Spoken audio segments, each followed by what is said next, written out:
All right, so today we're going to be doing something a little bit different. Okay. We're going to be looking at the poetry of Tupac Shakur All right. from his book, The Rose That Grew from Concrete. I like it. And most people know him as a rapper. You're right. But we're going to be Just going, a different side. yeah, different side of Tupac. I love it. And we have some pretty cool sources for this deep dive. Yeah. We have some of his handwritten poems, Wow. which is pretty cool to see. Absolutely. His raw thoughts, Yeah. like right there on the page, Straight from the mind. straight from the mind Yeah, to the paper. to the paper. And we also have introductions and forewords by some people Oh, wow. very close to him. Okay. We have Afeni Shakur, His mother, his mother. of course. We have Layla Steinberg. His first manager and writing mentor. Exactly. Yeah. And we have Nookie Giovanni, The poet.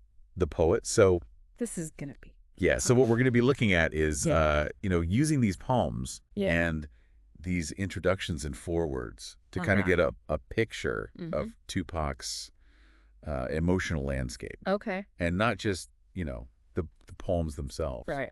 but what they tell us about him and his experiences I like it. on the world that he lived in. Absolutely. Yeah. So I think a good place to start would be Yeah. the poem that kind of sets the tone for the whole book. Sure. And it's called The Rose That Grew from Concrete. The Book's title. The book's title. It's no coincidence. And it's no coincidence. Yeah. It's the first piece in the collection. Right. And it's short, but it's powerful. Yeah, I'd love to hear it. Okay, so it goes, did you hear about the rose that grew from a crack in the concrete? Proving nature's laws wrong, it learned to walk without having feet? Funny, it seems, but by keeping its dreams, it learned to breathe fresh air. Long live the rose that grew from concrete when no one else even cared. That's powerful. Yeah. It really sets the stage, like you said. Yeah. It's such a strong metaphor for his life. Yeah. And, thinking about what Afeni Shakur talks about Right. in her foreword. Yeah. She talks about, Tupac growing up around the Black Panther movement Yeah. and all of the hardship, that he faced. And so this rose, becoming this symbol of resilience, Yeah. pushing through these like impossible circumstances. Yeah, it's almost like a direct reflection of those early experiences. Exactly. Yeah. It really is. And it makes you wonder Right. how much those years Yeah. shaped his worldview. Shaped his worldview. Yeah. Yeah, absolutely. Yeah. And speaking of Afeni Shakur, Yeah. her forward is incredibly raw It is. and just heartbreaking to It is. the mother's grief. Yeah, it really is. Yeah. And what struck me Yeah. was how she addressed her other children directly Oh, wow. in the acknowledgement. Like, it's such a personal touch. Yeah. It's almost like this reminder that, Yeah. this book is an extension Mm-hmm. of her love for Tupac. Right. A way to keep his memory alive. Yeah, it's like she's sharing a piece of her heart Yeah. with the reader. Absolutely. Yeah. And then we have Layla Steinberg, Oh. who gives us this really captivating look Yeah. at Tupac's drive and talent. She does. She does. She talks about his struggles, Right. but also his, deep commitment to his art. Absolutely. So she paints this picture Yeah. of this incredibly passionate Yeah. young man hungry to express himself. Right. And then there's Nookie Giovanni, Oh, yeah. who compares Tupac to Prince Wow. and Malcolm X. Okay. It's a bold statement, putting him in the same league Yeah. as those icons. Right. And She's really urging us to see him as more Yeah. than just an entertainer. yeah. Yeah.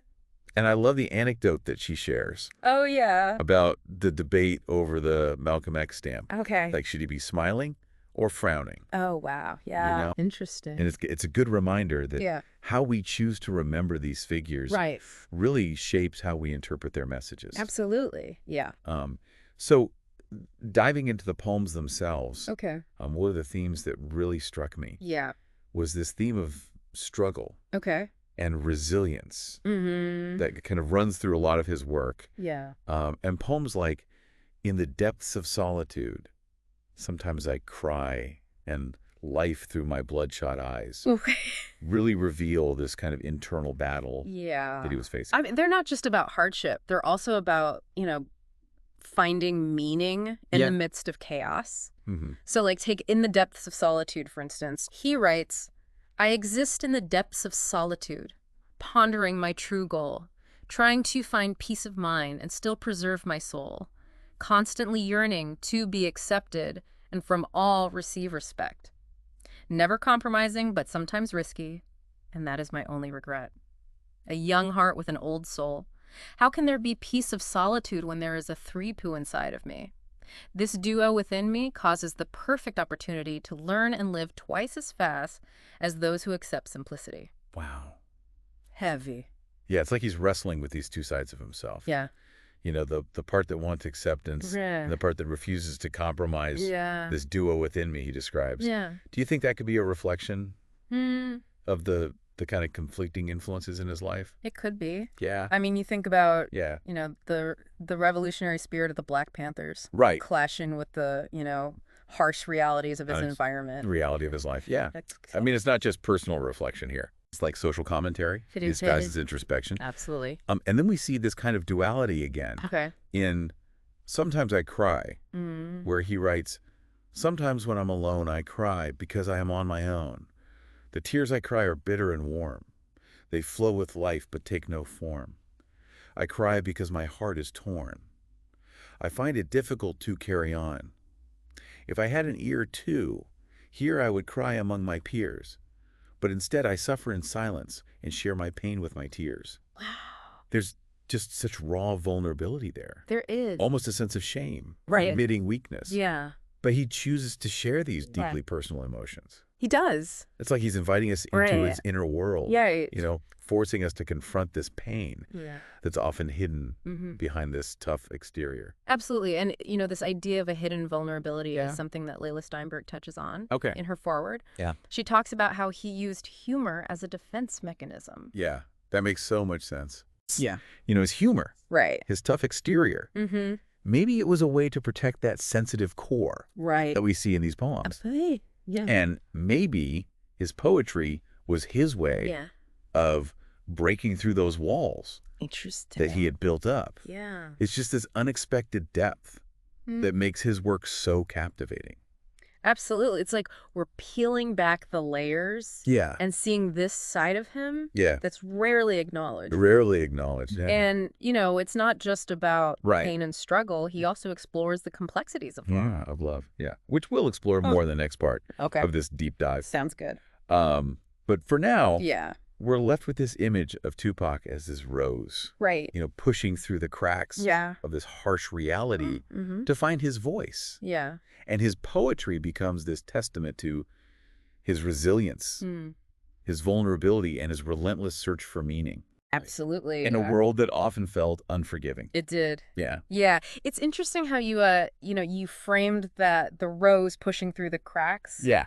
It reminds me of something that Nikki Giovanni said in her introduction. Okay. She talks about his poetry being like a fist Oh, wow. up against the wall, Okay. demanding to be heard. That's a powerful image. Yeah. And it leads us perfectly It does into to this next really theme, cute. love. Love. Yeah. And Tupac's poems explore love Yeah. in all its kind of Yeah. messy, complicated forms. Messy, complicated. Yeah. And it's not always romantic love. Right. He writes about, familial love, the love between friends, Right. a love for his community. Yeah. But yeah, let's start with the romantic. All 'cause, right. That's definitely a driving force It is. in a lot of these poems. Yeah, and there's this Yeah. push and pull in his writing Yeah. between, seeking this deep connection Right. and protecting himself from getting hurt. Right. It's like he craves intimacy. Yeah. But fears vulnerability. He does. He's in time. Yeah, and that's something that Layla Steinberg addresses Yeah. directly when Right. she talks about his fear of betrayal Right. stemming from, his childhood experiences Right. and how that shaped his relationships with women. It makes lines like, Yeah. is this what you want? Is this what I want? Where's that from? From Untitled. Okay. Feels so much heavier. Right. It's not just about uncertainty in a relationship. Yeah. It's about this deep-seated fear of being abandoned. Right. The repetition of those questions Yeah. really suggests that, constant search for reassurance, Yeah. like a need to confirm that the other person is truly invested. Yeah. And then there's Tears from a Star, dedicated to April, where he's grappling with this guilt Right. and desire for redemption. And he writes, My tears, they fall with passion, Mm. like tears conceived from stars full of brightness and energy. Seen only from afar, tonight these tears are full of pain, but also I can feel relief from my heart, because the stigma is revealed unfaithful and unforgiven. I cannot bear to let this be. So I must be pure too, only her for eternity. Yeah.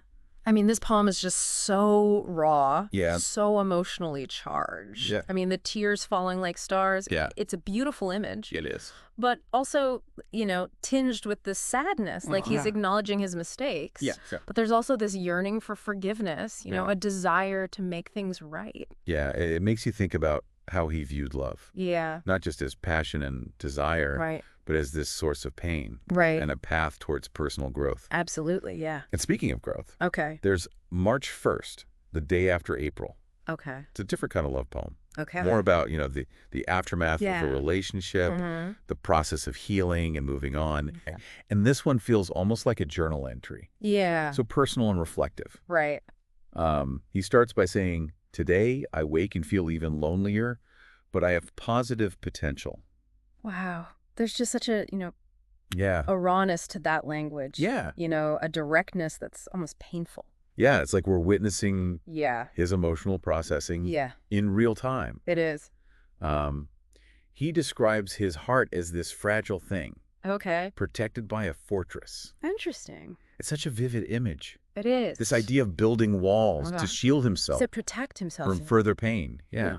Right. But he recognizes the need to move forward. Right. There's a determination there. Yeah. A refusal to let heartbreak define him. Yeah. And he writes, "It is not that I don't love us, and it was because I did love us, that I must move on as long as I breathe. I will remember we as two." That last line Yeah. is so poignant. It is. Even as he's choosing to let go, Yeah. the relationship remains a part of his story. Right. Shaping who he is. Yeah, it's a beautiful way It is. to acknowledge that lasting impact of Mhm. love, even when it ends. Even when it ends. Yeah. And it also highlights, I think, Mhm. a recurring theme in his work. Okay. This importance of memory and legacy. Right. This idea that even in death, Yeah. we live on through the memories we leave behind. We see that theme emerge again Okay. in Jada, dedicated to Jada Pinkett Smith, Oh, wow. which speaks to this power Yeah. of deep friendship. Yeah. It's a beautiful tribute It is. to their bond. Yeah. He writes, "You are the omega of my heart, the foundation for my conception of love. When I think of what a black woman should be, it's you that I first think of." There's such reverence There is. in those Yep. words, Yeah. this deep admiration for Yeah. who she is as a person. Right. But there's also this vulnerability, Mm-hmm. a fear of losing that connection. He does express worry that, they'll grow apart, Yeah. that he'll end up losing her. Which, speaks to the fragility Yeah. of relationships, even the most meaningful ones. Yeah, it's almost like a premonition, Yeah. considering how, their friendship endured despite the pressures of fame and the different paths their lives took. Absolutely. And then there's the tears in Cupid's eyes. Oh, wow. Another poem dedicated to Jada. Okay. It's incredibly short, Okay. but so evocative. I'd love to hear it. Okay. "The day you chose to leave me, it rained constantly outside. In truth, I swore the rain to be the tears in Cupid's eyes." It's such a simple metaphor, It is. but so effective. Yeah. The rain becomes this physical manifestation Yeah. of Cupid's sadness. Right. A reminder that even love's messenger Yeah. can experience heartbreak. Makes you wonder if Tupac saw himself as Cupid, Interesting. in a way. Yeah. This figure trying to spread love, Mhm. but also vulnerable Right. to its sting. Yeah. Perhaps he felt a responsibility Yeah. to share his experiences with love. Both the joys and the sorrows. Yeah. Like he's saying, look, I've been through it. I felt the pain, Right. but I'm still here. Yeah. Still believing in the power of connection. Right. And that leads us to another key aspect of his poetry, Okay. his social consciousness. Mm-hmm. He doesn't shy away Every does it. from tackling the issues of his time. Right. And his poems often serve as this platform Yeah. for social commentary. And this is where we see that fist up against the wall Yes. energy that Nikki Giovanni was talking about. Absolutely. He's not just expressing his personal feelings. Right. He's challenging the status quo. He is. He's demanding change. He is. So Let's delve into some of those All poems in right. the next part of our deep dive. Sounds good. And we'll explore how he uses this platform Yeah. to address injustice, Okay. inequality, Mhm. and the complexities of freedom Right. in a world that often feels oppressive. Yeah, it's incredible how he weaves those personal experiences It does. with these broader societal issues. Right, you can't really separate the two. Yeah. His experiences as a black man in America are going to shape his views on love, on freedom, on justice. Absolutely. Um, so let's jump into Liberty Needs Glasses, Okay. which is this poem where he uses satire and wordplay Yeah. to kind of critique the justice system. Right. And it's sharp, it's witty, Yeah. and it doesn't hold back. Let's hear it. All right, so he writes, excuse me, but Lady Liberty needs glasses, and so does Mrs. Justice by her side.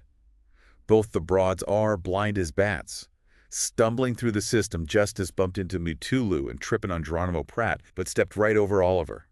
And his crooked partner Ronnie Justice stubbed her big toe on Mandela.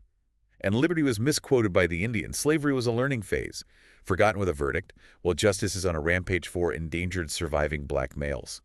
I mean, really, if anyone really valued life and cared about the masses, they'd take them both to Panoptical and get 2 pairs of glasses. He's not just, pointing out the flaws in the Sure. system. Yeah. He's making these concepts like liberty and justice characters Right. in this satirical play. It's like he's creating a cartoon Yeah. in our minds, Right. the Highlighting the absurdity. absurdity of it all. Yeah.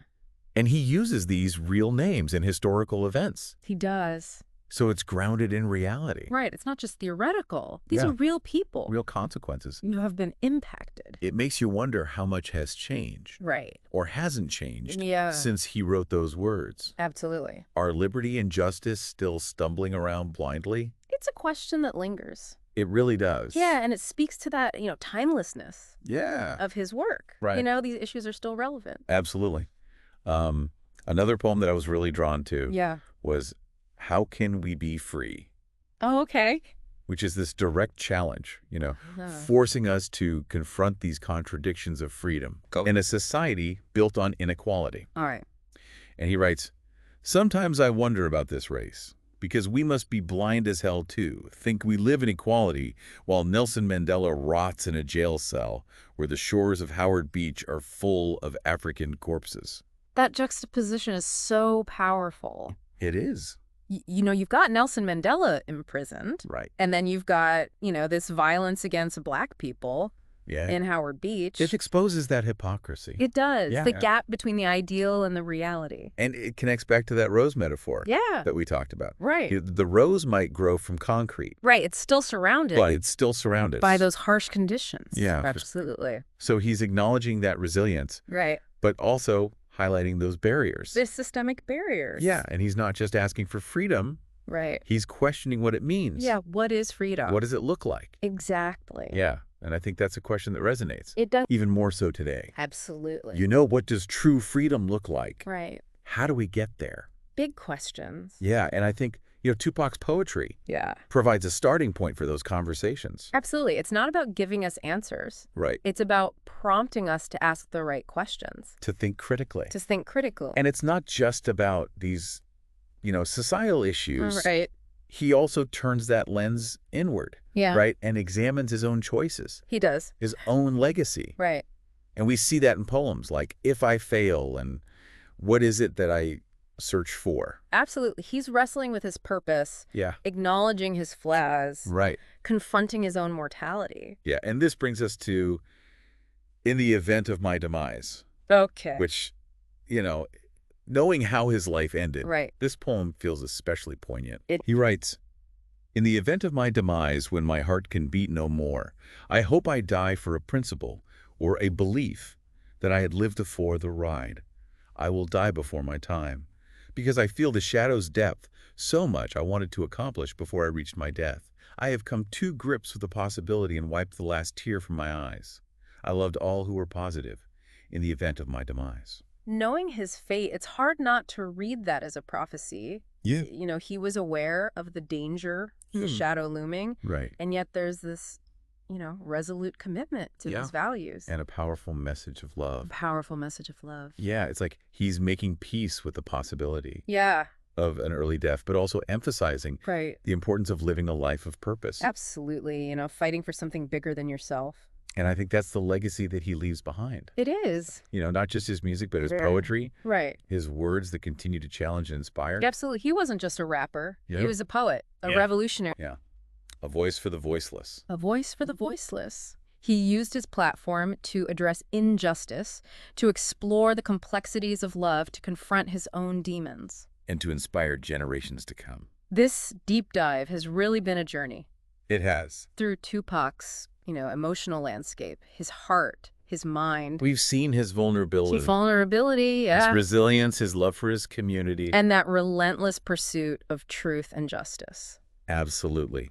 And it leaves us with one final thought. Okay. What would Tupac's poetry sound like today? That's a good question. How would he address the challenges we face, the triumphs we celebrate, the ongoing fight for equality and freedom? It's something to ponder It is. as we continue to grapple with his legacy and the power of his words.